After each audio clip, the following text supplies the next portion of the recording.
Wala pang 7:00 kinaumagahan, bumaba na sa dining room si Lovely. Sa waluhang mesa, naroon si Manang Tere na naghahain ng almusal sa isang lalaki. Kahit nakaupo'y nakikita niyang mataas ito, even taller than Kenneth. Nag-angat ito ng mukha nang pumasok siya. Ni hindi ito ngumiti at tinitigan lang siya. Kasing edad marahil ito ni Kenneth. Probably a year older. And dear Lord, a good-looking man sa kabila ng hindi ito nag-aahit ng stubble. He was staring at her under the rim of his coffee mug. At ang tinging ipinukol nito sa kanya ay parang gustong magpatayo ng balahibo niya. Lovely iha, gising ka na pala. Halika't maupo ka. Hindi ka naghapunan kagabi ah. Kayo talaga mga kabataan oo. Good morning po. Bati niya kay Manang Tere. Hinila niyang silya sa lugar na pinakamalayo sa lalaki. Ito ba ang may-ari ng isa pang itim na Honda? Siya nga pala, Lovely. Ito si James. Nauna ka lang na 1 oras sa kanya. Pakilala nito habang sinalinan ng kape ang tasa niya. Tulad mo'y magbabakasyon din siya rito. James, siya si Lovely. Tinanong mo siya kahapon, hindi ba? Napasinghap si Lovely. Tinanong siya nito kahapon kay Manang Tere? Subalit bago pa may mabuong komento, alinman sa kanilang dalawang, pumasok si Kenneth. Gusto niya magtaka sa biglang paglukso ng puso niya nang malingunan ito. He wore a gray jogging pants with blue stripes on both sides. Good morning. He greeted to no one in particular. Pagkuway hinila ang silya sa tabi niya at naupo. Humingi ng tasa kay Manang Tere. Slept well? He whispered. Tipid ng ngiti ang sinagot niya at bahagyang tumango. Been jogging? Yup. Kumusta ang binti mo? I brought a pharmacy with me. Nilagyan ko na ng betadine kagabi. Hindi naman niya maiwasang sulyapan ang lalaki sa kabila. Nahuli niyang nakatitig to sa kanya. Agad siyang umiwas ng tingin. Good, sabi ni Kenneth. Anong plano mo sa araw na to? Gusto ko magtungo sa general store. Tatawagan ko ang mami ko at papaalam ko kung saang bayan ako naroroon. Nakangiting sabi niya. Pagkaway agad ding naglaho nang makitang titig na titig si Kenneth sa kanya. May tumubo bang sungay sa ulo ko? You smiled, at para kang sunflower, umaliwalas ang buong paligid sa pamumukadkad. She gasped at the unexpected compliment, and was saved gracefully from giving any compliments sa biglaang pagtayo ni James na dumarag ang silya sa sahig. Natuon dito ang pansin niya, and she was right. He was tall, way over 6 feet. Both him and Kenneth had a well-built frame, but she liked Kenneth's built better. Bakit niya pinagkukumpara ang dalawang estranghero at nagbigay pa siya ng preference? For all she knew, isa sa dalawa ang may sala. Subalit kung tangka siyang gawa ng masama ni Kenneth, napakadali nitong nagawa kagabi yun, ni hindi niya namalayang nakapasok ito sa silid niya. Perhaps she was wrong. Hindi ang uri ni Kenneth ang gumagawa ng masama. Bukod pa sa ano ba naman ang magiging motibo nitong tapusin si Jake. Ang pagtungo nito sa Maynila 6 weeks ago at ang pagkakaroon na itim na Honda Civic ay pagkakataon ng lahat. And yet, Lovely couldn't afford to trust anyone. Lalo at alam niyang sinusundan siya ng itim na Honda kahapon. Leave your car behind. I'll drive you to the general store. Manang Tere, maglalakad-lakad muna ako sa baybayin. Wika ni James sa matandang babae, giving her a quick glance that she shivered a little. Ano ang gusto mong tanghalian, James? Pahabol ni Manang Tere. Kahit na ano. Yun ang sinagot ng lalaki at tuluyang lumabas patungo sa sala. Ikaw, Lovely, ano ang gusto mong tanghalian? Bahagya pa siyang napapitlag. Hindi niya na punang nakatitig pa rin siya kay James. Dati na ba siya nagbabakasyon dito? Tanong niya kay Manang Tere. Ngayon lang at nakapagtatakang itong panahong ito hindi naman araw ng bakasyon. Pero heto at 2 agad kayong gas sa bahay na to. Sagot nito at inimis ang pinagkainan ni James. At bago ito pumasok sa kusina ay idinagdag. At wag mo siyang intindihin, Lovely. Medyo istrikto lang ang tingin ko sa laking yun. Dapat ba niyang bigyan ng kahulugan ang sinabi ni Manang Tere na ipinagtaka nitong 2 agad silang guest gayong hindi naman panahon ng bakasyon? Nagpakatanggi-tanggi si Lovely na magpasama kay Kenneth sa general store. Subalit ang takot ay muling umahon sa dibdib niya nang makitang flat ang gulong niya. Hindi lang basta flat, kundi nakita niyang hiniwa ang hulihang gulong. "Something's wrong?" tanong ni Kenneth na lumabas sa balkonahe at nakitang nakatayo siya roon, color drained from her face. Somebody slashed my tire." Kunot ang noong lumapit si Kenneth. "Relax, flat tire lang yan. Hindi naman nanakaw ang sasakyan mo." Tumalong ko ito at sinilip ang gulong. "It doesn't look like as if it was slashed. You've been traveling 4 hours yesterday on rough road. At sa papasok dito, matatalas sa mga bato. Pumutok ang tire mo." Somebody slashed her tire. Her mother's car was only 12 months old at matibay pa ang gulong dahil hindi lumalabas ang Metro Manila ang mami niya. Gusto niyang isigaw kay Kenneth yon. "Hey, there's no need to worry. I'll take you to the general store." "No." Lumalim ang kunot ng noo ni Kenneth sa ikinilos niya. "Lovely, are you alright?" Huminga siya ng malalim upang kalmahin ang sarili. She was acting like a real weirdo. "I'm alright. It's just that I don't know how to change tires." "Then let me take you to the general store. Hindi ka pa naman alis, di ba? Saka ako napapalitan ng gulong mo." At walang mapagpilian si Lovely kundi ang pumayag na magpahatid kay Kenneth. Nasa highway na sila nang lingunin siya nito. "I hope you don't mind my asking," sabi ni Kenneth. "Natatakot ka ba sa akin?" Bakit mo naman sinabi yan?" Isang naiiritang hininga pinakawalan nito. "Now you're stammering." He shook his head. "Sa pilitan ng pagpayag mong ipag-drive kita. At kanina pa hindi humihiwalay ang kamay mo sa door handle na tingin ko'y gusto mong tumalon anumang oras. You drive a model car, Lovely, and you know this is a power lock just like yours. At kahit pabuksan mo yan, kung hindi ko gusto wala ka magagawa." Nawala sa isip niya yun. Umilap ang mga mata niya. Kenneth uttered an oath. "What's wrong with you? Did you think I purposely slashed your tire just so I can drive you to the general store? Credit me with some finesse, Lovely." I'm sorry. Gusto kong isiping sa akin ka lang ganyan. Lalo at kanina madaling araw, takot na takot ka nang mamulatan mo ako sa silid mo. Kahit naman sinong babae matatakot kung magigising na may lalaki sa silid niya, Kenneth. Well, that's true. Pero hindi lang takot ang nakita ko sa mga mata mo kagabi, Lovely. You were petrified. Kahit nang sabihin kong hindi kita sasaktan. At kanina nakita ko ulit ang sindak na yun sa mga mata mo nang tingnan mo si James. Hindi siya sumagot. Pumayag siyang samahan siya ni Kenneth sa store dahil mas may pakiramdam siyang ligtas siya rito kaysa kay James. At hindi niya alam kung sino sa dalawa ang may kagagawan ng pagka-flat ng gulong niya. "Nagawan ka na ba ng masama ng isang lalaki?" "No." Mapersang sabi niya. Namanghang naisip nito yun kasabay ng pagtataka niya kung para kanino ang galit sa mga mata nito. "Then why? Ano ang dahilan at parang natatakot ka sa amin ni James? O pati ba kay Manong Elmo? This is ridiculous. Ano kinatatakot ko sa'yo? So tell me, sweetheart, what's your story?" Walang... Isang pagkalalim-lalim na hininga pinakawalan niya. Kumikilos siya, hindi normal sa paningin nito at kailangang maipaliwanag siya o magmumukha siyang neurotic. "Perhaps I'm still in shock. I had a road accident just recently." Hindi niya gustong ulitin ang 6 na linggo at matiim niyang pinagmasdan ang profile nito, umaasang may mapupuna siyang mapagkakakilanlan sa ekspresyon nito. But there was none. Mas pag-aalala ang nakita niya sa mga mata nito nang lumingon sa kanya. "Your leg, yun bang dahilan kaya ka umika kahapon sa dagat?" "I stayed in the hospital for 10 days. Nilagyan nila ng cast ang binti ko. Hindi ko alam kung saang bahagi ng sasakyan tumama. Medyo nabugbog uli kahapon dahil sa paghampas ng alon sa akin sa batuhan." "You needed this vacation, of course. And you're a brave young woman, Lovely. Hindi ka pa dapat nagmamaneho, though I'm very glad that you're here and we've met. Bakit naman dito mo naisip magpunta? Napakalayo nito at marami namang lugar na mas malapit at maganda at tahimik din naman. I'm a professional photographer, Kenneth.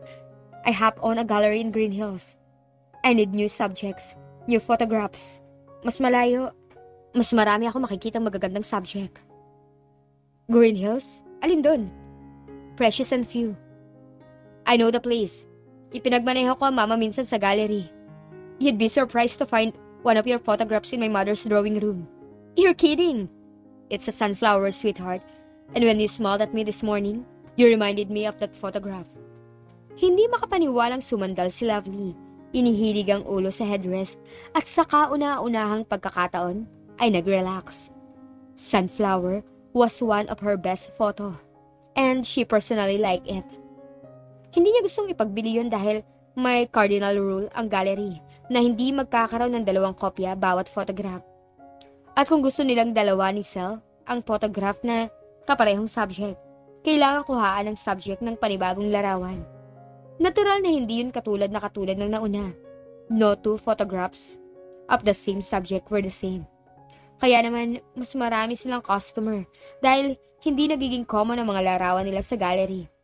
And that sunflower was put on display.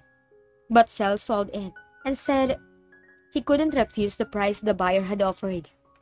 Sandaling pinagmasdan ni Kenneth ang panatag at payapang mukha ni Lovely. And he had this urge to kiss that Mona Lisa smile on her lips. Naniniwala siyang na-aksidente ito sa kalye. Hindi pinagsisinungaling ang ganong dahilan.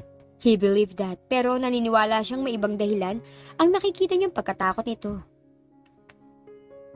He wished he could stay away from her personal problem, kung ano man yun. She was a complication he didn't need at this point in time. Hindi sila nagtagal sa store at agad ding bumalik. Sa mga kinikilos si Kenneth sa kanya, hindi na niya pagtatakhan kung yayain siya nitong mamasyal sila sa ilang lugar sa Amparo o sa katabing bayan. But Kenneth drove her back to the guest house immediately. Go up to your room and change something more comfortable. Ipapasyal kita sa dagat at sa Kalapit Isla. Sa bangka na rin tayo manananghalian. Magpapahanda ako ng pagkain kay Manang Tere. Hindi agad siya makasagot. Did she dare trust this man? Lalo sa isang lugar na wala siyang makikitang tao? Suddenly, she was worried. Bahagya pa siyang napapitlag nang tumaas ang kamay ni Kenneth sa noo niya at banayad na hinawi ang kunot ng noo niya roon. It only takes 14 muscles to smile and 72 when you frowned. I can't, Kenneth. Sa ibang pagkakataon. Don't be afraid of me, Lovely. I'm so harmless. I won't even scream if you intend to have your wish with me.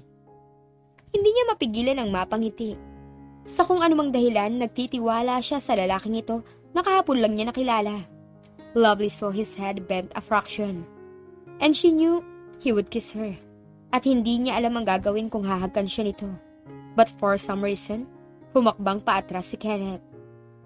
If you have a swimsuit, bring it. The disappointment she felt surprised her. She sighed. Hindi sinasadyang tumingala siya at nahuli pa niya ang pag-alis ni James mula sa bintana. Kanina pa ba ito roon? Pinagbamasdan ba sila nito? Lovely saw the jet ski first. Nakatali sa isang bato at naroon lang din sa dalampasigan. Iniiwan mo lang ng ganyan ang jet ski dito sa beach? Ligtas ang lugar na to, Lovely. May pakairamdam siyang dobleng kahulugan ang sinasabi niyo ni Kenneth. Then her eyes flew to the fishing boat behind the big rock. Sa gilid ay nakatatak ang Blue Lady in black script. You also inherited that from your grandmother? Sa lolo ko, he was a fisherman. Doon niya binuhay ang pamilya niya. Wala ka bang dalang pampaligo? Sa ilalim ng polo shirt ko. Good. Wika nito. Hinawakan siya nito sa kamay at hinila, palusong sa tubig. Welcome aboard, the Blue Lady, Lovely. And I'm going to kiss you. What? It's a tradition. Isang lumang tradisyon yun ng aking mga ninuno. When a lady comes on board a Balesa boat for the first time, she has to kiss the captain. Nagbibiro ka. It's to ensure good luck. Oh, I know you're making this up. Absolutely not. One thing you can count on, Lovely. Hindi ako nagsisinungaling. Kaya nga kanina pagdating natin, gusto kitang hagkan pero naisip kong gamitin ang pagkakataon sa sandaling to. Come on, Kenneth. It's an unbreakable tradition, Lovely. Tumaas ang kamay ni Kenneth patungo sa likod ng ulo niya at banayad siyang kinabig. Then he bent his head. As his lips brushed hers. His kiss was tender. And Lovely responded hungrily. Ang mga kamay niya'y kusang tumaas sa batok nito. All she wanted was to surrender herself, body and soul, to Kenneth. Lovely was right. He was making up the tradition. At kung siya man ang masusunod, he would take her right then and there. Kenneth ended the kiss. Nang maramdaman ang walang salitang pagtutol ni Lovely, he held her close against his chest. If only she didn't feel so right in his arms, at tubiling pinakawalan niya si Lovely. May sinabi rin bang tradisyon ng mga ninuno mo kung gaano katagal dapat ang halik? I could kiss you forever, Lovely. Lovely never thought she would enjoy a man's company as much as she had enjoyed with Kenneth. Sa bangka sila na nanghalian. Pagkatapos ipinakita nito sa kaniyang fishing nets na ginagamit sa panguhuli ng isda. Tinuruan din siya nitong gumamit ng pamingwit. Though it was just a small fish, she was so ecstatic. At nagulat na lang si Kenneth nang bigla niyang kunin ang isda at ibalik sa dagat. You have a soft heart, Lovely. There was such tenderness in his eyes that she felt running to him. Tell him her fears, pero pinigil niya ang nagpupumiglas sa damdaming yun. I'm giving that fish a second chance in life. Well, wag lang siyang kakagat uli sa pain ko at mauwi siya sa kaldero ni Manang Tere. Kenneth laughed, pagkuway sumeryoso. People seldom get second chance at life, Lovely. Hindi alam ni Lovely kung paano tatanggapin ang sinabi nito. May palagay siyang may kahulugan ang sinabing yun. Subalit nang lumingon nito'y naroon na uli ang ngiti sa mga labi. I'll teach you how to scuba dive. Pero hindi pa ngayon. Baka hindi pa lubusang magaling ang napinsalang buto sa binti mo. May hirapan kasi lalim ng dagat. Kenneth, hindi ako pwede magtagal. I have a job. At pinutol ni Mami ang bakasyon ko ng hanggang 5 araw. Kanina nag-uusap sila ng ina sa telepono, ay naghintay sa kotse si Kenneth, giving her the privacy to talk to her mother. Hindi niya gustong mag-alala ang ina. Subalit hindi niya maiwasang sabihin dito ang tungkol sa kotseng itim. Natatakot siya at kailangan niya na mapagsasabihan. At kung sinunod niya ang ina, gusto nitong umuwi na siya kaagad. So, she promised that she'd cut her vacation to 5 days. Sa gulat niya'y hinapit siya ni Kenneth. Good. Babalik ako na Maynila in 4 to 5 days. Sabay na tayo. Sa ibang pagkakataon, ipapangako kong dadalhin kitang muli rito. Tara, bumalik na tayo, Lovely. Humahapon na. Of course. Ni hindi niya makuhang tumingin dito. Walang ibang lalaking pumukaw sa kanya ng ganung uri ng pangaakit maliban kay Kenneth. At kahapon lang niya nakilala lalaking to. And it wasn't like her to exchange kisses. Passionate kisses. 5:00 na nang dumaong ang bangka sa baybayin. Lampas tao na ang tubig sa may batuhan dahil sa paglaki ng tubig. So, they swam ashore. Isinuot ni Lovely ang basang sneakers. Nang matanaw sa malayong bahagi ng baybayin, si James. Katunayan ay nakaharap ito sa kanila na tila ba nag-aabang. Maliban sa hindi niya makita ng malinaw ang mukha nito dahil malayo. Anong ginagawa niya doon? May bahagyang kaba sa tinig niya nang magtanong. Enjoying the sunset. Huwag mo siyang intindihin. Another guest? Sabi ni Kenneth nang mapunang may isang puting sedan na nakaparada sa harap ng guest house. Ayaw mo nun, bukod sa pangingisday kumikita pang guest house. Kahit off-season. Well, may katwira ka dyan. Pagbungad nila sa pintoy, ganun na lang ang gulat ni Lovely nang makita si Alex ang naroroon, kausap ni Manang Tere. Lovely! Nakatawang sabi nito at sinalubong siya. Paano mo natutuhan ang magandang lugar na? Nahinto ito sa sinasabi ng mapuna si Kenneth. Hinagod nito ng nanunuring tingin ang kabuuan ni Kenneth. 24 hours at may kapalit na agad si Jake, ha? Gustong pamulahan ni Lovely, lalo at alam niyang sa sulok ng mga matay, nilingon siya ni Kenneth. Ipinakilala niya ang dalawa sa isa't isa. Kenneth smiled politely and shook Alex's hand. 24 hours at maganda na ang kulay mo. Hindi ka ba sinumpong kagabi? Alex, please. Awat niya sa kaibigan. Sinulyapan niya si Kenneth na nakatingin din sa kanya. Bakit ka nga pala naririto? Paano mo nalaman ang lugar na to? Ang mami mo, di ba tinawagan mo siya kaninang umaga? Nagkataong binigyan ako ni boss ng bakasyon. Ipinasya kong samahan ka na lang sa lugar na to, sa halip na sa Estrada Beach Resort. Tuwang-tuwa nga mami mo kasi magkakasama tayo. Tuloy-tuloy nitong sabi. He seemed amused while listening to Alex chatter. Tumayo at humakbang palapit. Si Carl nga pala, lovely. Pakilala nito. Boyfriend ko siya. Carl, siya ang kaibigan kong sinasabi sa'yo. Si Jake's girlfriend. May pakiramdam siyang gusto niyang sipain si Alex sa sandaling yun. Si Carl ay nakangiting inilahad ang kamay sa kanya. How are you, lovely? Tama si Alex nang sabihing magandang kaibigan niya. She rolled her eyes. Hindi may iwasang umiti rin sa palakaibigang pagbati ni Carl. Ipinakilala niya ang dalawang lalaki, while Kenneth was distantly polite. Nakaplaster na ang ngiti sa mukha ni Carl. Hindi nagkakalayo ng taas ang dalawa bagaman mas maganda ang katawan ni Kenneth. Carl was slimmer. At marahil ay nasa mid-30s ng lalaki. Hindi to maganda lalaki pero ang palangiting mukha nito ay kaaya-aya na maaakit ang sinuman. Nagpaalam si Kenneth na magbibihis muna. Gusto kong mainggit sa iyo, lovely, kahit kailan. Lagi ka na lang lumalamang sa akin. Sabi ni Alex na ang matay nakasunod kay Kenneth. Kumunot ang noo ni Lovely. Nakangiti si Alex pero parang gusto niyang isipin may pananaghili ang tono nito. Subalit bago pa makabaon sa isip niya yon, hinapit ito si Carl at iniyakap ang braso sa baywang nito. Her eyes brilliant. Pero syempre, hindi ko ipagpapalit si Carl ko kahit na kaninong hunk. May pagmamalaki sa tinig nito at gustong matuwa ni Lovely para sa kaibigan. Kailan ba kayo nagkakilala? Bakit hindi mo man lang nasabi na may boyfriend ka na sa akin? May himig na tampong tinig niya. Hindi naman kasi ako sigurado kung seryoso ba talaga siya sa akin eh. Ayoko mapahiya. 2 buwan na kami magkasintahan. Taga San Nicolas siya, Lovely. Pero malimit siya sa opisina kapag hindi nakakarating si boss. Magpinsan sila ni boss. Hindi ba siya nababanggit ni Jake sa'yo nung nabubuhay pa to? Of course. Kaya parang pamilyar ang pangalan niya. At siya ang humalili sa pwesto ni Jake. May lungkot na dumaan sa tinig nito na agad din namang binawi ng pinasiglang tinig. Aling silid ka ba sa itaas? Akin yung isang nakadungaw sa entrada ah. Halika, samahan mo ako sa itaas at nilalamig na ako. Nakangiting nilingon niya si Carl. At huwag ka munang umalis, Carl. Dito ka na maghapunan. Malihim to kaibigan ko eh. Ni hindi man lang ibinalitang may boyfriend na pala. I hope you don't mind kung medyo kikilatisin kita ng konti.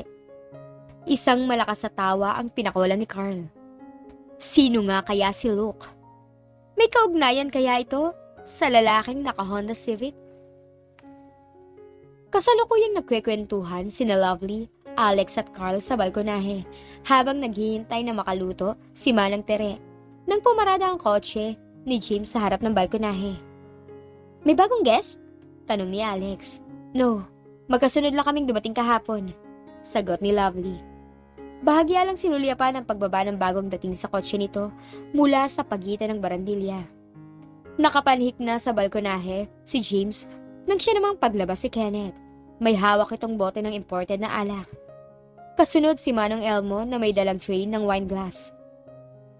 Tamang-tama ang dating mo, James. Wika nito. Halika't nang makilala mo mga kaibigan ni Lovely. Si James ay sandaling dinaanan ng tingin si Lovely bago tumaas ang isang sulok na mga labi bilang pagngiti. Sure. Ang mga babae ba'y marunong uminom? Kung tigi-isang shot lang, wala namang problema. Nakangiting sagot ni Alex. Alas 7 pa lang at 30 minutos pa bago ang hapunan. Knowing Manang Tere, stricto sa oras yun. Mang Elmo, maglabas pa ho kayo ng isang wine glass. 3 pirasong wicker chair sa balkonahe. Isa na lang doon ang maaaring upuan ni James, ang pandalawahan na kinauupuan ni Lovely. Agad siyang tumayo dahil hindi niya gustong maupo ito sa tabi niya. Dito na kayo maupo ni James, Kenneth. Wika niya at bago pa may tumutol ay humakbang siya patungo sa barandilya ng balkonahe at naupo roon. Bahagyang kumunot ang noo ni Kenneth at sandali siyang tinitigan bago yumuko at sinalina ng tig-isang shot ang mga wine glass. But to her dismay, hindi sa wicker chair na inalisan niya na upo si James. Sa halip ay dumiretso ito sa barandilya.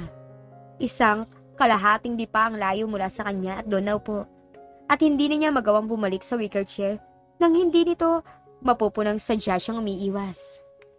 Ito mismo ang nag-abot sa kanya ng wine glass na kinuha nito mula kay Kenneth. At habang ipinapakilala ni Kenneth ang dalawang bagong dating kay James, banayad niyang sinimsim ang sariling alak. Aware of the man near her at sa takot na nararamdaman niya para dito. Palabas si Manong Elmo na dala ang wine glass para kay James nang biglang nagdilim ang buong paligid. Brown out! Manong Elmo, pakasindihan nga ho niyo yung Coleman. Natitiyak ko magtatagal to. Kenneth! Si Lovely, sinikap na huwag mahalata ang panginginig ng tinig. Hindi niya gusto ang pag-brown out, not to mention that she was afraid. Kumunot ang noo ni Kenneth sa takot na nasa tinig ni Lovely. It's all right, Lovely. Sinikap niyang aninagin ito sa kadiliman. Kasabay ng paghakbang niya upang lapitan ang kinaupuan ng dalaga ay ang pagtili ni Lovely. Lovely! Lovely? Si Alex. Anong nangyari? Si Carl. James, do you have a match? Galit niyang tanong at marahas na sinipa ang mahabang wicker chair. Para lapitan ito. Narinig niya ang ingay nito at ang muling pagtawag sa pangalan niya. Sandali lang at bahagyang nagliwanag ang paligid mula sa lighter na sinindihan ni James. She fell, Kenneth. Wika nito at mabilis na tumalon mula sa barandilya patungo sa ibaba upang tulungan ang dalaga. Stay away from me! Takot na hiyaw ni Lovely nang tangkain siyang hawakan ni James, wincing in pain at the same time. Si Kenneth na nasa barandilya rin dumaan, sa pagbabay agad yumuko. Oh, Lovely! Wika niya, hindi malaman kung anong hahawakan sa dalaga. Aling bahagi ng katawan mong masakit? Hindi kataasan ng balkonahe patungo sa lupa, subalit kung magmumula sa barandilya, doble ang taas nun. At may ilang malalaking bato sa lupa na iniharang sa halaman. Take me upstairs. Kenneth, please. Si Alex ay patakbong bumaba. Lovely, anong nangyari? Paano ka nahulog? Dadalhin ko siya sa silid niya, Alex. Sumunod ka. Kenneth, may tumulak sa akin. Naghihisteryang sabi niya. Kung may nagtulak sa'yo, tiyak na nasaktan ka ng husto, Lovely. Sabi ni Alex, a word frowned on her eyes. Dahil nakahawak ako sa barandilya at naalalayan na ng pagbagsak ko. Shh! Sabi ni Kenneth, hinawi mula sa mukha niya ang ilang hibla ng buhok na nakasabog sa noo niya. You're tired and you're hungry, Lovely. Magpapanhik ako ng pagkain kay Manang Tere. Tumayo ito at humakbang patungo sa pinto at lumabas. Bababa lang ako sandali, Lovely. Sasabihin ko kay Carl na bukas na kami magkita. Aakyat uli ako rito. It's all right, Alex. Gusto ko nang magpahinga. Pakilak na lang ang pinto paglabas mo. Pakisabi kay Kenneth na ipagpaliban ko ang pagkain. But, please, Alex, and thank you. Kenneth, sandali. Nasa gitna na ng hagdan si Kenneth nang abutan siya ni Alex. Sorry kung nagiging abala si Lovely, Kenneth. May sakit siya. Kalalabas lang niya ng hospital. Hindi pa natatagalan. Well, nasabi niya na aksidente siya. Sinabi ba niya sa iyo kung ano ang dahilan ng aksidente niya? No, she didn't. Paano siya na-aksidente? Napasukan niyang wala ng buhay ang boyfriend niya sa opisina nito sa araw ng usapan nilang magkikita. Nagkitil ng sariling buhay si Jake dahil natuklasan ng opisina ang ginawa nitong pagdispal ko sa salapi ng kumpanya. Pero hindi naniniwala si Lovely na tinapos ni Jake ang buhay niya. Pinagpipilitan din niyang inatake siya ng pinagbibintangan niyang tumapos sa buhay ni Jake. Nagtatakbo siya palabas ng building. Sumakay sa kotse niya patungong South Superhighway dahil hinahabol daw siya ng tumapos kay Jake. Gusto mong sabihin wala namang humabol sa kanya? 2 beses sa buhay niya, 2 mahalagang tao ang napasukan niyang wala sa isang madilim na silid. Kenneth, ang una, ang daddy niya. Sakit sa puso ang ikinamatay nito. Kararating lang nila ng mami niya galing sa supermarket. Una siyang pumanhik sa silid ng daddy niya para ipakita ang bago niyang camera. Nasa first year high school kami nang mangyari yon. She's afraid of the dark. Wala sa loob na sabi ni Kenneth. Yes, at ang inaangkin niyang tumapos sa buhay ni Jake na humahabol sa kanya sakay ng kotseng itim. Yun ang dahilan kung bakit gano'n na lang ang takot ni Lovely kahapon nang makita ang kotse nila ni James sa harap ng guest house. At yun din ang dahilan kung bakit natatakot ito sa kanilang dalawa ni James. Minabuti niyang huwag nang isatinig yun. Lagi niyang iniisip na may gustong tumapos ang buhay niya. Siguro dala na rin yun ng guilt. Iniisip niyang ang rejection niya sa proposal ni Jake na magpakasal sila, yun yung naging dahilan kung bakit nagpatiwakal ito. Hindi nga niya gustong maniwalang nakadispalko ng salapi si Jake sa kumpanya. Kung hindi siya naniniwalang nakadispalko ng perang boyfriend niya, paano naniniwala ka ron? Si Jake ang immediate boss ko, Kenneth. Pareho kaming sa Estrada Trading nagtatrabaho. Ilang sandaling katahimikan ang namagitan sa kanila. Alex broke the silence. Kung mapapapayag ko siya, iuuwi ko na nga siya bukas. Pauwiin ko nga pala muna si Carl at siya pala. Nagbiling si Lovely na matutulog na siya at hindi nakakain pa. Nang gabing yun, muling sinalakay ng masamang panaginip si Lovely. Subalit bago siya makagawa ng ingay, agad siyang nagising at napabalikwas. Sa nanginginig na tuhod ay tumayo siya at nagsali ng tubig. Pagkatapos, bumalik sa kama at naupo sa gilid nun. Sinulya pa ng wristwatch na nasa night table. 1:30 ng madaling araw. Ikinulong niya ang mukha sa mga palad. Kailan siya patatahimikin ng pagkawala ni Jake? Gabi-gabi ba'y parati na lang siyang ganito? May ilang sandaling nanatili si Lovely sa ganong ayos, bago tumayo at maingat na binuksan ang French door. Lumabas siya sa balkonahe. Sinalubong siya ng malamig na hangin. May buwan sa langit at ang liwanag nito'y bahagyang tumanglaw sa kadiliman. Nilingon niya ang bahagi ng balkonahe ni Kenneth. Marahil tulog na ito. Nanungaw siya at tinanaw ang dagat. Mula sa kinatatayuan niya, naririnig niya ang banayad na paghampas ng alon sa dalampasigan. She could feel the salty water on her face. She loved this place. Subalit mahigit ng isang buwan mula nang mailibing si Jake, ay nanatili siyang binabagabag ng pagkawala nito.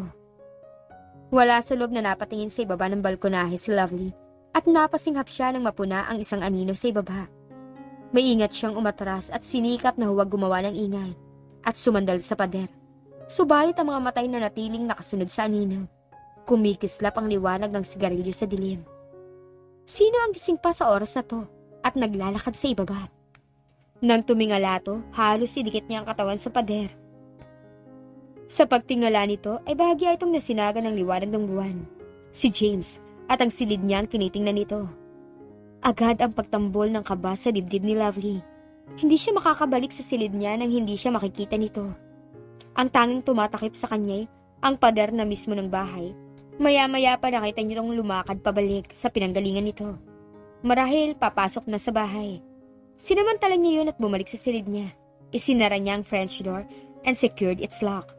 Pumasok siya sa banyo at binuksan ang ilaw doon. At ang pinto sa bahagi ni Kenneth. Ang ilaw sa loob ng banyo ang tumatanglaw sa madilim na silid nito.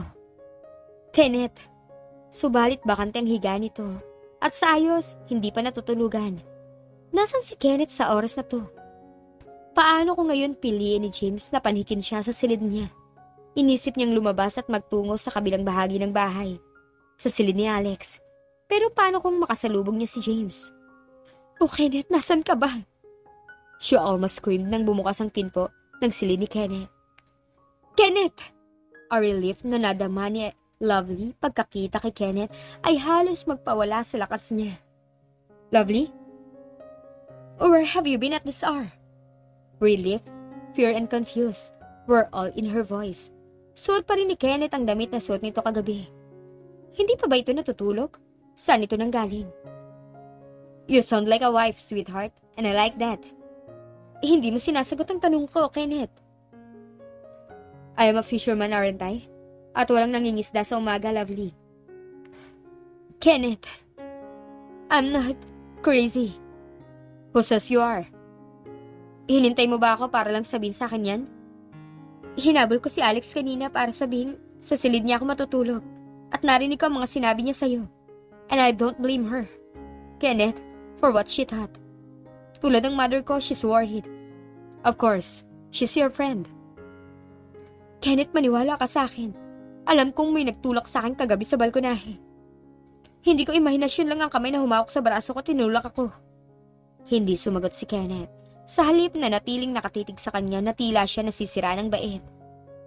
Hindi ka ba naniniwala sa akin? Hindi ka rin naniniwalang may nagtatangkang tumapos sa buhay ko. Lovely, calm down. Alright, ayoko ng madilim. It's because I can't stand total darkness. It's more preference than fear. Pero hindi dahil sa mga dahilang sinabi ni Alex. Kung totoo yun, di sana hindi na ako pumasok sa silid ni Jake ng gabing yun. Sobrang dilim ng kwarto niya. So, I'm not crazy. Hindi ko gawa-gawa lang mga sinabi ko kung bakit ako na-aksidente ng gabing yun. Sinusundan ako ng taong tumapos sa buhay ni Jake. Paano ka nakakasigurong may gumawa nga na masama kay Jake, Lovely? Ang Estrada Trading ay nasa 3rd floor ng building, Kenneth. I went to the ladies' room for 4 or 5 minutes. The ladies' room was on the same floor outside the office. Kung narinig ng gwardiya ang putok ng armas sa ibaba ng building, sa palagay mo ba hindi ko maririnig yun? That's very logical. Paano na lang kung si Jake mismo? Ginawa niya na pala yun bago ka pa dumating. Mas maririnig dapat yun ng mga empleyado. Wala pang 10 minutong nakaalis si Alex nang dumating ako. Kenneth, may tumapos sa buhay niya. Kung bakit hindi ko alam. At nung pumunta ako doon, nakita ako ng taong yun. At sinubukan ding tapusin ang buhay ko.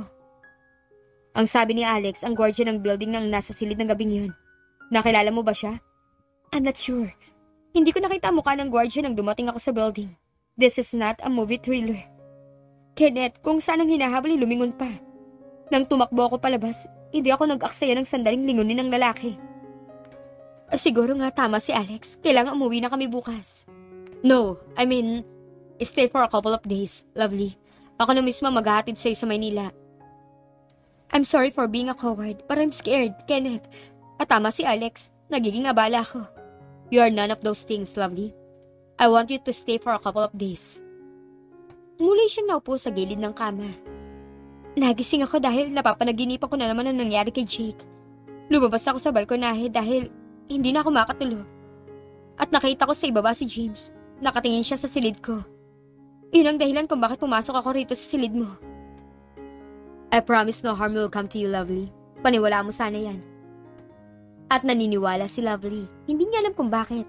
Basta yun ang dinidikta ng puso at isip niya. Tumingala siya rito upang sabihin ang nasa isip. And his lips found hers as he turned her slowly in his arms. Gusto niyang mapasok sa init na nagmumula sa palad nito. Pinakawalan ni Lovely ang mga labi mula kay Kenneth. Oh, what's happening, Kenneth? Shh. Kenneth, I don't usually... Hindi niya malaman kung anong sasabihin. Inilagay ni Kenneth ang kamay sa ilalim ng baba niya at itinaas yun. Of course you don't. At hindi ko rin alam ang nangyayari sa atin. It's so strong. It almost scares me. Sa isang matagal na sandali na natiling, nakatitig sila sa isa't isa. Estranghero sila sa isa't isa. Hindi niya yun may tatanggi. And yet, in the vibrant heat of their embrace, she felt something more than just wanting him physically. Nararamdaman niyang higit pa roon. At hindi niya kayang ipaliwanag yun. Mas lalo kailangan na nating umuwi, Lovely. Sabi ni Alex nang sabihin niyang nakatanaw sa silid niya si James kaninang madaling araw. But I promised Kenneth to stay a few more days, Alex. Napailing si Alex. Kung nagkakagustuhan kayong dalawa ni Kenneth, natitiyak kong ganun nga. Nandyan lang ang Maynila, Lovely. Madadalaw ka niya anumang oras. Mas mapanganib para sa iyo ang naririto ka. Ni walang kapitbahay ang lugar na to.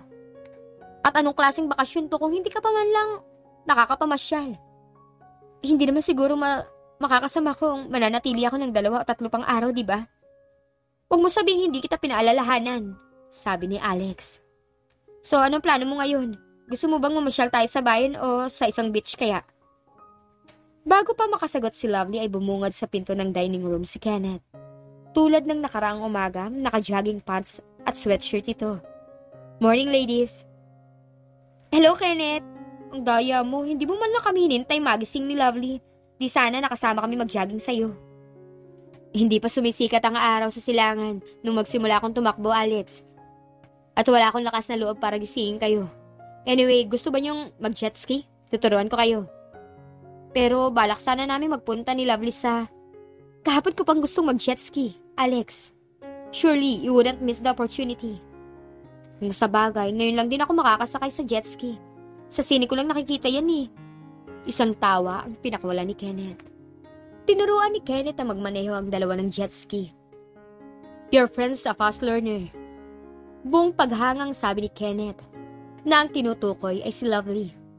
Hindi naman katakataka, wala naman yata ang kaibahan sa pagdadrive ng scooter ang jet skiing. At nung high school kami, gumagamit na ng scooter si Lovely. You've been friends since high school? Pero magkaibang katayuan namin sa buhay. Anak mayaman si Lovely at mahirap lang kami. But you're doing well now. Alex, isa pa hindi naging hadlang sa pagkakaibigan niyo ang katayuan niyo sa buhay, di ba? Mabait si Lovely, Kenneth. Kaya nga nag-aalala ako sa kanya eh.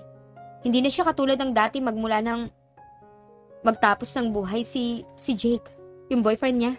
In fact, hindi ko lang sinasabi sa kanya pero gusto ng mami niyang patingnan siya sa psychiatrist. Hindi naman masama kung magpatingin. Makakatulong yun sa trauma na maaaring darasin ng isang tao. Pero sa tingin ko, hindi kailangan yun ng kaibigan mo. She's a strong woman. A brave one, for that matter. Yun din ang sabi ko sa mami niya. Kaya nga napapayag itong pagbakasyonin si Lovely. Pero nag-aalala ako sa nangyari kagabi, Kenneth. Sinasabi niya kahit kaninang umaga sa akin na sadya siyang itinulak. Itinulak daw siya ni James. But perhaps she was pushed. Kenneth, huwag mo sabing naniniwala ka sa sinabi ni Lovely. Tumawa si Kenneth. Tumayo na rin. Sinalubong ang paparating na jet ski. Talaga bang ayaw mo sumakay uli? Kayo na lang. Ang mabuti pa, bumalik na ako sa guest house. Tatluhan, masyadong puno. Kanina ko pa napupuna. Masyado ka lang gentleman. Sinasamahan mo ako, maupo rito. Mauna ka na sa banyo. Papalitan ko lang ang gulong ng kotse mo. Salamat ha. Nagmadali siyang mag-shower upang magamit din kaagad ni Kenneth ang banyo. At nang sabay na silang mananghali ang tatlo ni na Alex. Pagkabihis, lumabas siya ng silid. Kumatok siya subalit walang sumasagot sa kwarto ni Alex. Maingat niyang pinihit ang doorknob. Bukas yun at sumilip siya sa loob ng silid subalit wala dun si Alex. Out of curiosity ay pumasok siya. Mas malaki ang silid na yon kaysa sa silid niya. Ganun man, hindi niya gusto ang view sa may tapat ng bintana dahil hindi yun nakatanaw sa dagat. Humakbang siya patungo sa bintana at akmang manunungaw nang matanaw sina James at Kenneth sa ibaba. Umatras siya ng bahagya palayo sa bintana. Kunot noong palihim niyang pinagbasdan ang dalawang masinsinang nag-uusap at sa mahinang tinig. Naghihinala na siya sa'yo at nakita ka pa niya kagabi sa ibaba ng balkonahe. Man, you're getting older. Hindi ka na nagiging maingat. I saw her first. Does the woman never sleeps? Paano kung magagawa pinapagawa mo? Ang hindi niya mapigil ang pagsinghap ang nagpangyari upang parehong tumingala ang dalawa. Lovely felt the blood drain from her head. Fear and pain were inside her. Hindi niya alam kung alin ang mas matimbang, ang takot o ang tila malaking kamay na dumadaklot sa puso niya. May lang sandaling nanatili lang siyang nakatunghay sa dalawang lalaki sa ibaba bago nagtatakbo palabas ng silid ni Alex. No, please. Don't let this be happening. Kung ganun tama ang hinala niya una pa man. Lamang, hindi niya inisip na maaaring magkasabwat ang dalawa. Ikinandado niyang lahat ng pintuan sa silid niya. At sa nanginginig na katawan na upo sa kama. Hindi na niya alam kung anong gagawin, kung anong mararamdaman. Paano nangyaring nahulog ang loob niya sa taong gustong tumapos ang buhay niya? Napapitlag pa siya nang marinig ang tinig ni Kenneth sa labas ng pinto. Open this door, Lovely. Mali ang nasa isip mo. Nanlalaki ang mga matang nakatitig siya sa pintuan. This was his house. At hanggang saan siya mananatiling nakakulong doon? And where was Alex? Sina Manang Tere at Manong Elmo? Kasabwat ba ni Kenneth ang dalawang matanda? Pero bakit? Lovely, please, sweetheart. Open this door. Nagkakamali ka kung iniisip mong sasaktan kita. Please, don't jump into the wrong conclusions. Open this door! Subalit na natiling nakatitig sa pinto si Lovely bagaman pinanlalabuan na ng mga luha ang paningin. Narinig niya ang mga yabag nito papasok sa kanyang silid sa kabila. Lovely, please. Think, Lovely. I'd rather die than hurt you. Kung gusto kitang saktan, maraming pagkakataon para magawa ko yun. Sa dagat, nung abutan ka ng pagtaas ng tubig. It would have been so easy. Sandaling nahinto sa pagbubukas ng pinto si Lovely at napalingon. Sinamantala yun ni Kenneth. His instinct took over. Kung hindi, baka kung ano ang maisip nitong gawin kapag nakalabas ang pinto. Sa dalawang hakbang ay nasa harap na siya ng dalaga. He grabbed Lovely's arms, anger at himself, taking the gentleness out of his touch. No! Stay away from me! Sigaw nito, kasabay ng pagpipiglas at panlalaban. Lovely, calm down. Sweetheart, let's talk, please. Nakikiusap ako. I'm not going to hurt you. It's okay, babe. It's okay. Wala kang gagawing masama sa akin. Lovely, this isn't fair. At anong fair, Kenneth? Yung pinag-uusapan niyo ni James kung ano ang gagawin niyo sa akin? Hindi ka sasaktan ni James. Hayaan mo ako magpaliwanag. Not now. All I'm asking is for you to trust me. Please, Lovely. Walang mahagilap na sasabihin si Lovely. Nakatitig lang kay Kenneth. Bagaman, nasa puso pa rin niyang takot. Something deeper and more irresistible than instinct cried out of her to believe him. For caring, for loving him still. Loving him, oh God. Through a blur of tears, humakbang siya pabalik sa kama at naupo roon. Suddenly feeling tired. So tired. Lumapit si Kenneth. Believe me, Lovely. I will do everything in my power to get you out of this mess unharmed. I love you, Kenneth. Gusto niyang sabihin, subalit hindi makuhang lumabas ng tinig niya. Ihahatid kita sa inyo bukas, pangako. Pagkasabi nun, lumakad na ito patungo sa pinto at lumabas. Pinapapanhik ni Kenneth ang pagkain mo, Lovely. Sabi ni Manang Tere. Si Alex ho. Abay nakisaway kay Manong Elmo mo at tutungo raw sa general store at may tatawagan. Kaalis-alis lang nang umahon kayo ni Kenneth. Siya, kumain ka na at pasado alauna na. Si Kenneth ho? Nasa bangka sila ni James, palis yata. Mangingisda ho ba talaga si Kenneth, Manang Tere? Kung ang ibig mong sabihin ay ang pangingisda ang pinagkukuhanan ni Hans ng ikabubuhay, hindi, Lovely. Pero hindi minsang pumapalaot ang batang yun para mangisda. Binatilyo pa yan at kasakasama na ng lolo sa pangingisda. At kahit na may mainam na trabaho yan sa Maynila, hindi nakakalimot umuwi at pumapalaot. Isang businessman si Kenneth, Lovely. Gusto niyang itanong kung matagal na nitong kakilala si James, subalit nasabi na ni Manang Tere noong unang araw niya noon lang din dumating si James sa guest house. Nitong nakalipas na 2 buwan, malimit umuwi si Kenneth dito at walang gabing hindi pumapalaot. Gusto kong isiping nais niyang kalimutan ang nangyari kay Alicia. Alicia? Sinong Alicia? Si Alicia inampon ng mga magulang ni Kenneth nang ito'y 10 taong gulang pa lamang at si Kenneth naman ay binatilyo. Anak ng kasamahang mangingisda ng lolo niya na namatay sa laot nang abutan ng bagyo sa dagat. Namatay si Alicia, 7 buwan ng mahigit. Sa anuhong dahilan? Hindi namin alam ni Manong Elmo mo, iha. Marahil ay sa sakit. Nang huli kong makita ito'y payat na payat at hindi nagsasalita si Kenneth tungkol sa pagkawala ni Alicia. Labis na nasaktan ang mag-anak dahil itinuring na nilang kadugo ang batang yun. Mahal ni Kenneth si Alicia na parang tunay na kapatid. Gusto ko ngang manghinayang dahil magandang bata, mabait at napakabata pa. 17 taong gulang pa lamang. Some people didn't get a second chance at life, Lovely. Natitiyak niyang si Alicia ang tinutukoy ni Kenneth nang sabihin yun. Nang gabing yun ay si Manang Tere at Manong Elmo ang kasabay na kumain ni Lovely. Wala sina James at Kenneth. Hindi pa rin bumabalik si Alex. Ayon kay Manong Elmo, sa general store nito ibinaba ang kaibigan. Hanggang sa abuti na lang siya ng antok. Hindi pa rin dumating si Alex at kahit ang 2 lalaki. 9:00 pasado ng gabi sa relo niya nang magising si Lovely. Agad siyang bumangon at binuksan ang banyo. At ang kadikit na pinto upang tingnan kung nandun na si Kenneth. Pero bakanteng silid nito. Lumabas siya ng silid upang sa kabilang pasilyo magtuloy. Nasa tapat na siya ng pinto at kakatok na lang nang makaulinig ng tinig sa loob. Tinig ng lalaki. May kasama bang lalaki sa loob ng silid niyang kaibigan? Akma na sana siyang tatalikod nang marinig ng bahagyang ang pagtaas ng tinig ng lalaki. Kung hindi ka ba naman hangal, itutulak mo na lang, hinayaan mo pang makakapit. Hindi mo ba ako naiintindihan? May kamay na tumabig sa akin nang hawakan ko si Lovely. At nawalan ako ng pwersa. Gusto kong isiping nakikita ako, pero sa dilim na yon, malamang na nangangaparin lang yon, kung sino man yon.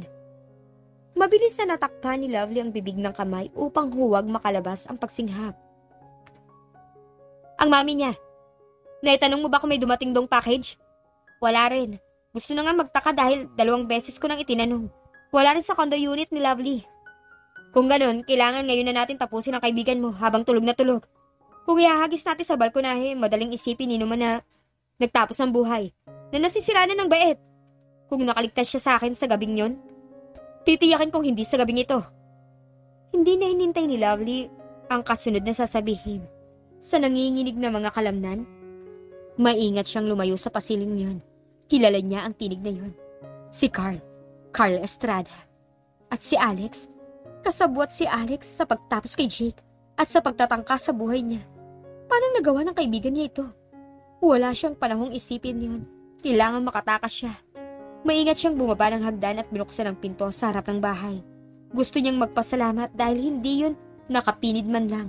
Marahil nang pumasok si Estrada. Patungo si Lovely sa kotse niya nang maalalang wala sa kanyang susi niya. Kung babalik siya sa taas, wala ng panahon. Gusto na niyang magpanik dahil hindi niya malaman kung saan siya patungo.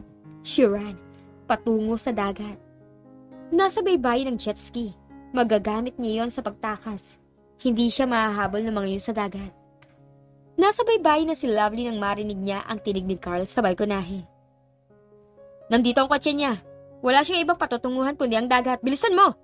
Tiyak na hindi pa yung nakakalayo. Halos mapugto ang hininga niya sa pagtulak sa jet ski patungo sa tubig. Bahagya nang ipinagpasalamat na hindi yun pinagkaabalahang iahon ni Kenneth kanina, kundi itinali na lang ang lubid sa may malaking bato upang huwag iyon anurin palayo ng alon. Please, please! Husal niya habang inuubos ang lahat ng lakas sa pagpapausad ng jet ski. Madilim at hindi niya nakikita ang humahabol sa kanya, subalit ang flashlight na dala ng mga ito ang nagtutukoy sa kanya na nasa malapit na mga ito. Wala siyang panahong itulak palalim ang jet ski. Tinanggal niya ang lubid sa pagkakasabit dito at sumampa. Pinaandar ang makina nun kasabay ng tutok ng flashlight sa lugar niya. Hayun siya! Kasabay ang pagpugak ng makina at pagtalo ng jet ski sa tubig ay ang pagputok ng armas. If she was hit or not, she had no idea. Sapat nang napaandar niya ang sasakyan. At bagaman wala siyang direksyong patutunguhan, nakadama na siya ng bahagyang kasiyahan dahil nakalayo siya sa baybayin. But her joy was short-lived. Bukod sa ilaw na tumatama sa tubig at sa kanya ay unti-unting huminto ang jet ski. No, no please! Tuluyang niyong huminto. Hanggang dibdib lang ni Lovely marahil ang tubig at kung tatalon siya, makakalangoy siya. Subalit nang tangkain niyang gawin yun, isang putok ang tumama sa balikat niya. Tumama sa mukha niyang flashlight. Ang susunod na bala, sa katawan mo natatama, Lovely. Huwag ka na magtangkang tumakas, Lovely. Hindi ka sasaktan ni Carl. Kung sasabihin mo kung nasa na mga negatives na ipinadala sa'yo ni Jake. Hindi niya naiintindihan kung anong negatives ang hinihingi ni Alex. And whatever it was, she wouldn't just stay there, waiting para mawala siya. Tulad ng ginawa nila kay Jake, mabilis ang ginawa niyang pagpapadaos-dos at bumagsak siya sa tubig. Narinig pa niya ang pagmumura at pagputok ng armas ni Carl. Sa kabila ng sugat sa balikat, pinagpilit ang sumisid ni Lovely. Huwag kang tumunganga, lumusok ka sa tubig! Hindi ako marunong lumangoy, Carl. Ituon mo ang flashlight sa tubig, bilisan mo! Kapag nahuli ko ang kaibigan mo, kamay ko mismo ang tatapos sa kanya. Pinahirapan ako ng gusto na babaeng yan. Lumitaw sa tubig si Lovely upang lumanghap ng hangin. Ipinagpapasalamat ang kadiliman. Nakikita niya ang mga ito. Si Alex nasa baybayin at kung saan-saan itinutuon ang hawak na flashlight. Si Carl hindi niya naaninag and she was so afraid that he went underwater and she couldn't go further. Nanghihina na siya.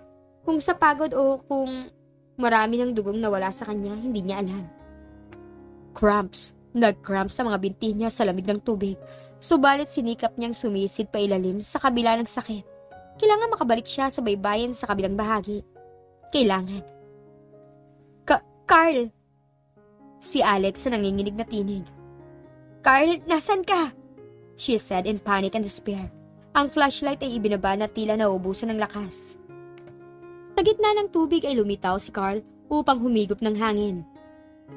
Alexa, itapat mong ilaw sa... You're under arrest. Carl Estrada. Ang tinig mula sa microphone na nasa speedboat. At huwag mong subukang manlaban kung hindi mo gustong mawala. Tinakip ni Carl sa mga mata ang dalawang kamay. 3 lansya ang nakapaligid sa kanya at ang lahat ng ilaw ng mga ito'y nakatuon sa kanya. Pagkuha itinaas ang mga kamay bilang pagsuko. Mukha ni Kenneth ang namulatan ni Lovely nang magkamalay siya. May mga tumutubong balba sa paligid ng mukha nito at sa tingin niya'y hindi ito natutulog. Nanlalalim ang mga mata. May malay pa siya nang buhatin siya nito mula sa pagkakalugmok. She knew she was safe the moment she saw him. I'm glad you're awake, brave woman. Have I lost a lot of blood? Nadaplisan ka lang sa balikat, Lovely. Kung nagkataon, sa kamay ko magbabayad. Sina Carl Estrada. Where are they now? Bakit gusto nilang tapusin ang buhay ko? Nasa custody na ng mga pulis sina Alex at Carl, Lovely. Si Carl, siya ang humabol sa akin na gabing yun. Yes, inamin ni Alex sa mga pulis. Siya rin ang tumapos kay Jake. Your presence in the office that day was unexpected. Wala na si Jake nang dumating ka at hindi alam ni Alex ang gagawin. Hindi niya magawang bigyan ng warning si Carl. So, she proceeded to go on with the plan and left the building. Hindi ko maintindihan. Bakit nila tinapos ang buhay ni Jake? Isa sa mga pagpunta ni Jake sa San Nicolas, hindi sinasadyang nakunan niya ng mga larawan ang mga pinagbabawal na gamot mula sa ibang bansa sa private beach ni Mr. Estrada. Kasama sa larawan ay mismong si Gerald Estrada. Pero matagal nang nagpunta sa San Nicolas si Jake. Yun pa yung kasal ng dating kahera. Yes, pero hindi marahil nakuhang ipadevelop kaagad ni Jake ang mga films. He got so busy perhaps. O kung ano man ang dahilan niya. 3 linggo bago siya nawala, Jake cleared his desk and saw the film. Doon lang ito naisip na ipadevelop yun. Si Alex ang inutusan niya kumuha nun sa developing store. At dahil alam ni Alex na larawan yun ang kasal, natural na binuksan na tingnan. Palihim na kumuha ng isang larawan na naroroon si Carl. Ipinakita niya kay Carl? Yes, isa sa mga larawang may mga transactions. At nandun din si Mr. Estrada. Subalit na itago ni Jake ang mga negatives. Marahil namangha at natakot din ito sa mga nakunan niya. At niniisip nilang nasa akin ang mga negatives na ibinigay ni Jake. You don't have it? Walang ibinigay sa akin si Jake na negatives. In fact, ngayon ko lang nalaman ang lahat ng yun. Naputol ang buhay ni Jake nang dahil lang sa hindi sinasadyang pangyayari. Direkta man o hindi, pinagbabawal ng gamot ang pumatay kay Jake. Lovely. Kunot ang noong napatingala si Lovely rito. Kenneth. Tumiim ang mga bagang ni Kenneth. May kung ilang sandaling humugot ito ng buntong hininga upang kontrolin ang galit. Pagkuway, bawal na gamot din ang kumitil sa buhay ni Alicia. She was my sister. Inosente at walang malay ng mga kabataan ng nabibiktima. Nang malaman namin ng mamang tungkol sa pagkalulong niya sa pinagbabawal ng gamot, huli na. 1 araw bago siya dalhin sa rehabilitation center. Nagpatiwakal siya. I'm sorry. I blame myself for her death. I wasn't there when she needed me. Nasa ibang bansa ako ng mga panahong yun. May mga ilang sintomas na maaaring pagkakakilala subalit hindi yung pinaghinalaan ng mama ko, maliban sa malimit niyang paghingi ng pera at ang pagkaubos ng sarili niyang pera sa bangko nito. At dulang naisip ng mama na tawagan ako. And it took me a week bago nakauwi sa Pilipinas. Had I came sooner. Oh, Kenneth, please. Don't be hard on yourself. Hindi mo gusto mangyari yun. Ang mga tulad ni Carl at Estrada ang dapat na mabulok sa bilangguan sa ginawa nila. Nang makita mo ako sa parking lot ng gabing yun, matinding pagpipigil sa sarili ang ginawa ko para hindi tapusin ang lalaking nakita mong hawak ko sa leeg. Isa yun sa mga kaibigan ni Alicia. Marahil, pinanggalingan ng pinagbabawal na gamot pero wala akong katibayan. The poor boy was himself hooked. May ilang sandaling katahimikan ang namagitan bago muling tumaas ang mga mata ni Lovely kay Kenneth. Si Alex. Hindi ako makapaniwalang nagawa niya yun. She's my friend. She couldn't say no to Carl, Lovely. She was in love with him. Siya ang nagtulak sa akin sa balkonahe nang mag-brown out, Kenneth. I know. Nang dumating sa guest house si Carl, pinagdudahan namin ni James ang mga pangyayari sa'yo. Kilala namin si Carl Estrada. At nang itulak ka ni Alex, nahuli ng tabig si James sa kanya. Sino si James, Kenneth? Ano ang kaugnayan niya sa lahat ng to? He's my friend. Isa siyang undercover agent. Matagal niya niyang sinusubaybayan at ang mga tauhan niya si Estrada. Kagabi, kaya nagkaroon ng pagkakataong magtungo sa guest house si Carl dahil hindi natuloy ang pagdating ng mga kargamento. Marahil nakahalata si Estrada na ilang araw nang may mga nakapaligid sa fishing boat sa dagat. Muling tumiim ang mga bagang ni Kenneth. At wala kaming dahilan upang arestuhin siya. Wala kaming katibayan. Si Alex, paano siya? Muntik nang matapos ang buhay mo, pero nag-aalala ka pa rin sa kanya. But don't worry, sweetheart. Sa mga ipinagtapat ni Alex sa amin, baka mas magaan ang kaso niya. Kung papayag siyang maging star witness, tatanggap siya ng protection program. At ipinararating niya sa iyo na humihingi siya ng tawad. Maaaring biktima lang siya, Kenneth. She fell in love with the wrong man. Yeah. Pagkaway tinitigan siya nito ng matagal bago ginagap ang kamay niya at dinala sa bibig nito. At hinagkan ang ilalim ng palad niya. Some promises I made that you won't be harmed. Muntik ng manganib ang buhay mo. But I'll make up for it, sweetheart. For the rest of my life. Will you marry me? What? Gulat niyang tanong. Tinangkang bumangon subalit muli ring bumalik sa higaan dahil sa sakit na nadama mula sa nakabendang balikat. Magdudugang sugat mo. Kenneth, anong sabi mo? I'm proposing, Lovely. Oh, yes, you are. Out of obligation. Dahil hindi mo natupad ang pangako mong hindi ako masasaktan, ganun? I'm obliged to take care of you for the rest of my life. So marry me, Lovely. You have no romantic bones in your body. Kenneth, mula sa kalumpon ng mga bulaklak sa vase na nasa tabi ng hospital bed, kumuha na isang rosas si Kenneth at ibinigay sa kanya. I love you, Lovely. Will you be my wife? That's more like it. Wika niya, sinikap na pigilin ang ngiti. Happiness flooded her heart. You haven't said yes. Yet. Posible bang totoong pagmamahal na ang namamagitan sa atin? Kenneth, we've only met 3 days ago. I felt I'd met you a lifetime ago, Lovely. At hindi ko nararamdaman ang ganito sa alinmang babae. Now, say yes to me, sweetheart. Of course, I'll marry you. I'm an old-fashioned woman, Kenneth. At matapos mong pintahan ang buong katawan ko sa banyo, pakakawalan pa ba kita? Tinawagan ko ang mami mo. Ang sabi ko, wag nang dumating. At uuwi rin naman tayo paglabas mo sa hospital. She'll be surprised. For a moment, sweetheart, but she'll love me for a son-in-law. At ganun din ang mama sa'yo. She smiled at him lovingly. Itinaas ang kamay at dinama ang tumutubong balbas sa mukha nito. May gumuhit sa balintataw niya. May bibigay ako sa iyo importante, Lovely. Kapo ko pa hinahanap. Kung nakita ko yun, idinaan ko sa'yo. Baka nasa opisina. Ma'am, naiwan po niyo ang singsing na to. At saka itong susi. Kenneth, Jake gave me something. What? A key. A key to his safety deposit box. In the bank. Puno ng katiyakan at excitement ang tinig niya. Yes, yun ang natitiyak kong dahilan kung bakit niya ako pinapunta sa opisina niya ng araw na yun.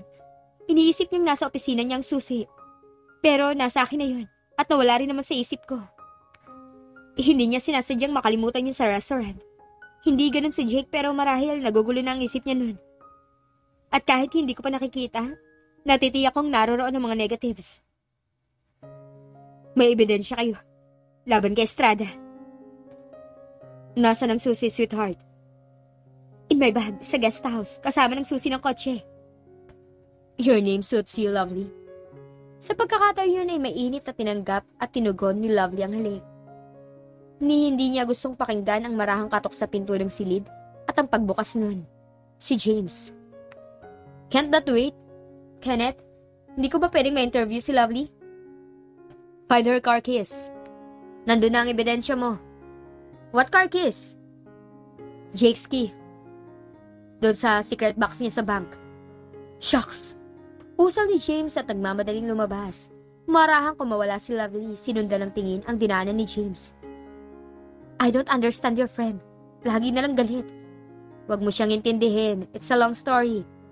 Let's just hope James will find someone like you. At muli nitong inangkin ang mga labi niya. Nabigyan na nga ng hustisya ang pagkamatay ni Jake. Sa kabilang banda naman, nakakalungkot man ay nakulong ang kanyang kaibigang si Alex. Ngunit ilang buwan din ay nakalaya dahil inamin nito ang lahat ng nalalaman tungkol sa mga estrada. Sadyang mahiwaga ang pag-ibig. Ngayon nga masasagot na ang unang katanungan sa kwentong ito. Ano ang gagawin mo kung ang sunod na mamahalin mo konektado pala sa pagkasawi ng dating kasintahan mo? Itutuloy mo pa rin ba ang pagmamahal na nararamdaman mo para dito? O kamumuhian mo ang taong ito? Sa istoryang ito napatunayang hindi konektado si Kenneth sa pagkasawi ng dati niyang kasintahan, kundi ito pa pala ang magliligtas sa kanyang buhay sa panganib na maaari niyang makaharap. Buti na lang at nagtiwala ang dalagang si Lovely at nahuli ang totoong may sala. At dito na po nagtatapos ang love story ni Kenneth at Lovely na pinamagatang Mysterious Billionaire. Maraming salamat po sa lahat ng sumuporta at nakinig sa istoryang ito. Sa mga likes, comments, and new subscribers. Sana ay muli niyong subaybayan ang mga susunod na love story na aming ibabahagi sa inyo. Thank you and God bless you all. Love, My Views TV.